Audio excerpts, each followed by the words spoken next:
Game 3 of the first round of the Eastern Conference Finals, the Boston Celtics made one little adjustment and it changed the entirety of the atmosphere of the series. In this game, they needed to win, they needed to make adjustments, and that is exactly what they did. They got back to playing the Celtics style of basketball. As you can see, the ball movement is impeccable, really good. And another thing that happened, Kristaps Porzingis was a beast once again. Started off scoring like our first 8 points in this game and was pretty much unstoppable. Now, in this video, we're going to break down that one adjustment that the Celtics and Joe Mazzulla really made sure that they were going to hone in on in this game, and it changed everything.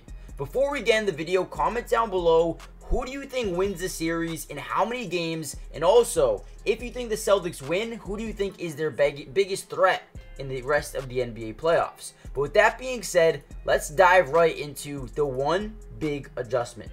Now, the one big change from Game 2 to Game 3 was the defensive intensity. We all know the Boston Celtics have one of the best, most versatile lineups in the NBA, especially when it comes to the defensive side of the ball. But in this game, we played with a new intensity, physicality, and we knew at the end of the day, we are one of the best defenses in the NBA, and we played like it. On this play specifically, you see great switchability between Derek White and Jrue Holiday. So boom, Derek White knows really quickly from the communication, I gotta get back over to Tyler Hero. Boom, gets there, makes sure he has nowhere to go. And now what we're gonna see here by Kristaps Porzingis is his ability to sit in the paint, 2-9ing a little bit, right? Now, the reason he's able to do that is because Bam Adebayo can't shoot the ball. So, boom, Hero tries to drive in. Now you get this defender in Kristaps Porzingis who can, quite frankly, just sit right here because Bam is not a threat to do anything outside of the paint in the mid-range area. So, boom, Hero is going to reset the offense and try to give them a nice little pick and roll, try to get him over.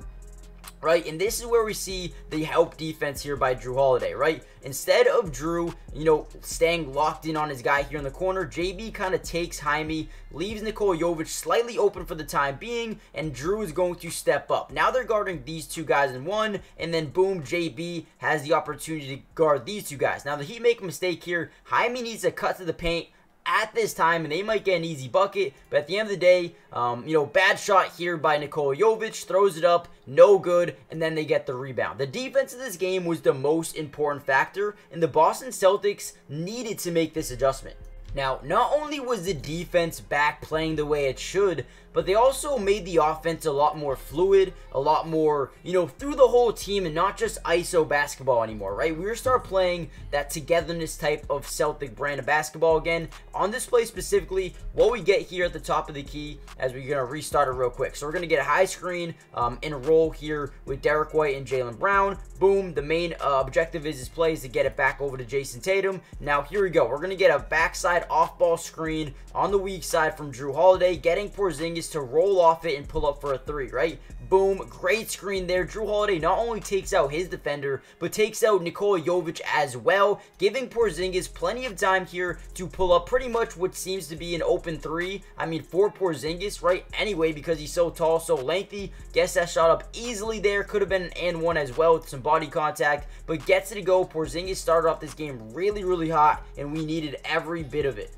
And then here we go again. Another possession where the defense just looks really good. They're going to kick it over to Tyler Hero. Now they're going to try to set a little bit of a screen here for Tyler Hero, trying to allow him to go baseline. But we do a really good job here switching. You're going to see, Porzingis really cover that baseline, make sure Hero can't get around. And even Jrue Holiday is going to come and stunt on the left side as well. Watch how this play breaks down. Boom. Now you trap him in the corner. Now he's forced to either do one of two things. Pass the ball or get back out to the three-point line. I think this was amazing defense here. Didn't have trust in his teammate Nikola Jovic for another three, which again, I think they'll make the adjustment and take those threes next game.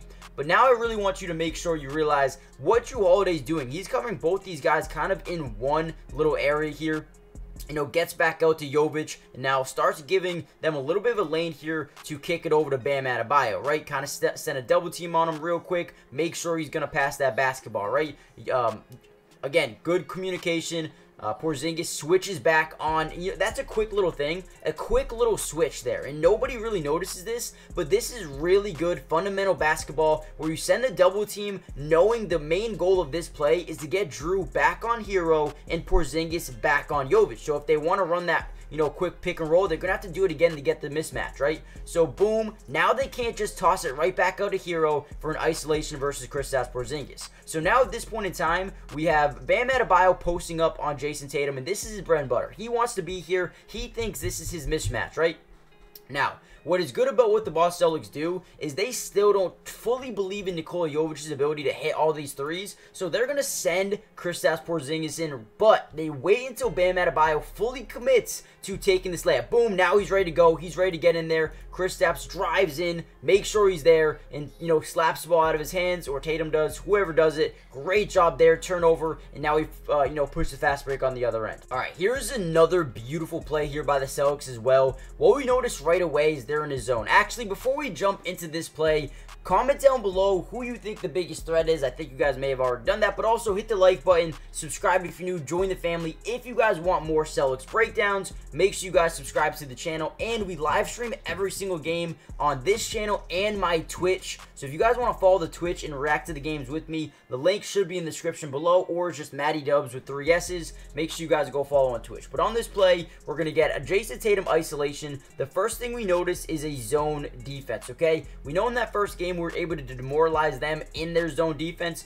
but what do we notice here again? Tatum gets back to the center of the floor. Now he's going to draw the extra defender here in Bam Adebayo. Now we're going to have a beautiful timed backdoor cut by Sam Hauser. Now basically what he is trying to do here is get Kristaps Porzingis on the other side of the floor, so it opens up the paint. So boom, Porzingis notices it. He's going to go to the other side of the floor, which now the paint is becoming wide open. Now what do we notice here? We have Payton Pritchard top of the key, and Tyler Hero's got to stun over just in case Tatum decides to pass it here. He's got to play right in the middle, that way he can get here or here in a matter of seconds. So boom, Tatum realizes the backdoor cut. Hero loses sight of him. He's like, where did he go? And beautiful pass here by Jason Tatum, becoming that superstar passer that we need him to be as well in the playoffs, and Sam Hauser gets a wide open layup. Beautiful basketball. Guys, real quickly before we finish off this video, I need you guys to do me a big favor. Underdog Fantasy is doing the most legendary thing in the world. Not only if you use my code in the description,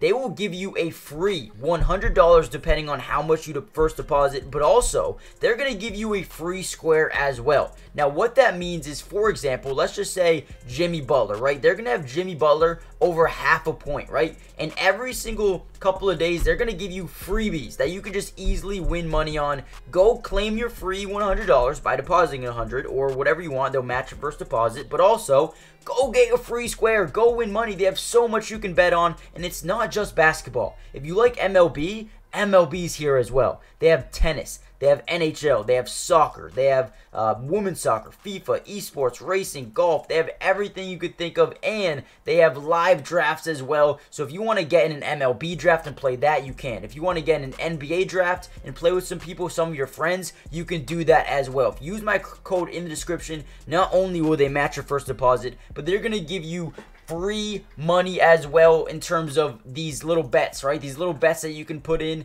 Tyrese Halliburton over half a point, the easiest money you'll ever make in your life. Go check it out, and let's get right back into the video. All right, here's another beautiful play here by Boston. Tatum going to set a little bit of a screen here for Caleb Martin, but knowing that they switch everything allows Jason Tatum to do two things here. You see how instead of going right to Caleb Martin, he kind of gets into the way of Highsmith and then carries him into the way of Caleb Martin. Now they're trying to switch. Highsmith is not switching because he's not really thinking he's really setting a screen on Martin. So neither of them switch, and Derek White steps into a wide open three. And again, I feel like we just started playing that Celtics style of basketball, being physical, making sure that they knew we were going to be here the entire time, right? Here we go, high pick and roll again. He gets his guy up in the air, draws that contact, kicks it over to Kristaps. And now, once you get your guy like Caleb Martin in the air, we did a really good job of that all day long with the up fakes. You give it to Porzingis, and then you go, right? Chase the ball, go into the paint, give and go here. Beautiful pass by Kristaps,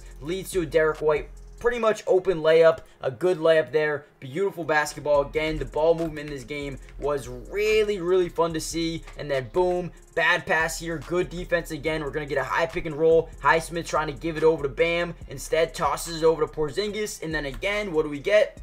A little bit of a fast break opportunity. Nice little bounce back over to Tatum, or bounce pass over to Tatum. Tatum drives into the lane. Beautiful reverse layup, no good. But again, the tenacity was there all day. Derek White with the tip-in. Miami knows a lot about the tip-in. But what a game by Boston. I thought they played a phenomenal job. They really made that adjustment defensively. And if they can come out like that next game, bring the intensity, bring the physicality, and make sure they're not getting easy shots, make sure they have to, fight for everything, I think that would give us and put us in the best position to win a bunch of these games. But also, we have to think about, the possibility that Jimmy Butler could be back soon, right? He is dealing with an injury that could be long-term, but he doesn't care about his injury. He says, this is the time we need to take advantage. We need to go hard. We need to win these games. I think Jimmy Butler comes back sooner than we realize, and it could be a massive change in the series. So we got to win these games, stack up the wins as we can right now. I guarantee you Jimmy Butler is back sooner than you think, maybe even next game, as well as Terry Rozier, which will give them